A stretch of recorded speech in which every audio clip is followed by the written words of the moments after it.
ನೀನಾ? ನಾನೇ? ಯಾಕೆ ನನ್ನ ಫೇಸ್ ಏನಾದ್ರು ಚೇಂಜ್ ಕಾಣ್ತಿದ್ಯಾ? ಏನಿದು? ಒಂದ್ ಸುಂದರವಾದ ಹುಡುಗಿಗೆ ನನ್ನಂತ ಹುಡುಗ ಏನ್ ಕೊಡ್ತೇನ್ರಿ? Love letter? ವಾಹ್, ಏನ್ ಬ್ರಿಲಿಯಂಟ್ ರೀ ನೀವು. 100% ಕರೆಕ್ಟ್. ಅದ್ ಲವ್ ಲೆಟರ್. ರೀ ಮೊದ್ಲು ಓದ್ರಿ, ಆಮೇಲೆ ಬೇಕಾದ್ರೆ ಅರ್ಧಕ್ಕೆ. ನಾನ್ ಓದಲ್ಲ. ಓಹೋ, ಓದಿದ್ರೆ ಎಲ್ಲ ಓಲ್ ಬಿದ್ದೋಗ್ಬಿಡ್ತೀನಿ ಅಂತ ಭಯನ? ಹೇ, ಏನ್ ಕಾಮಿಡಿ ಟೈಮಾ? Romantic time. ಚಾಲೆಂಜ್ ಮಾಡ್ತೀಯಾ? ಚಾಲೆಂಜ್ ಅಂತ ನಾನು ಅನ್ಕೊಂಡಿರ್ಲಿಲ್ಲ, ನೀವೇ ಹೇಳಿದ್ರಿ. ಓಕೆ, ಹಾಗೆ ಅನ್ಕೊಳ್ಳಿ. ಈ ಲೆಟರ್ ನ ಓದ್ದೆ, ಓಪನ್ ಮಾಡ್ದೆ, ಇಡೀ ದಿನ ನಿಮ್ಮ ಹತ್ರ ಇಟ್ಕೊಂಡು ನಾಳೆ ಇದೇ ಟೈಮಿಗೆ ನನಗೆ ತಂದು ಕೊಟ್ರೆ ನೀವ್ ನನ್ನ ಪ್ರೀತಿಸಲ್ಲ ಅನ್ಕೋತೀನಿ. ಅವಾಗ ಪ್ರೀತಿ ದ ಗ್ರೇಟ್. ಇದೇ ಲಾಸ್ಟ್ ಟೆಸ್ಟ್. ಟೆಸ್ಟಾ? ಎಕ್ಸಾಮ್ ನೇ ರ್ಯಾಂಕ್ ಅಲ್ಲಿ ಪಾಸ್ ಮಾಡಿದ್ದೀನಿ. ಇದ್ಯಾವ ಮಹಾ ಟೆಸ್ಟ್?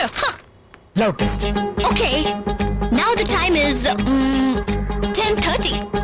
ನಾಳೆ ಇದೇ ಟೈಮ್ಗೆ ಈ ಲವ್ ಲೆಟರ್ ನ ಓದ್ದೆ, ಓಪನ್ ಮಾಡ್ದೆ, ತಂದು ಬಿಸಾಕ್ತೀನಿ. ಬಿಸಾಕೋದ್ ಬೇಡ, ಸುಮ್ಮನೆ ತಂದ್ಕೊಟ್ರೆ ಸಾಕು. ಎಲ್ಲಿಗೆ ತಂದ್ಕೊಡ್ಬೇಕು? ಮಾಮೂಲಿ ಕಾಫಿ ಡೇ. ನನ್ಗನ್ಸುತ್ತೆ ಮೋಸ್ಟ್ಲಿ ನೀವು ಈ ಟೆಸ್ಟ್ ಅಲ್ಲಿ ಫೇಲ್ ಆಗಿ ಹೋಗ್ತೀರಾ.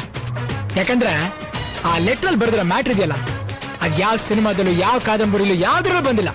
ಯಾರು ಓದಿದ್ರು ಫ್ಲಾಟ್ ಆಗಿ ಹೋಗ್ತಾರೆ. ಮೋಸ್ಟ್ಲಿ ನೀವು ಫ್ಲಾಟ್ ಆಗಿ ಹೋಗ್ತೀರಾ. ಜಜ ಫ್ಲಾಟ್ ಅಂತೆ.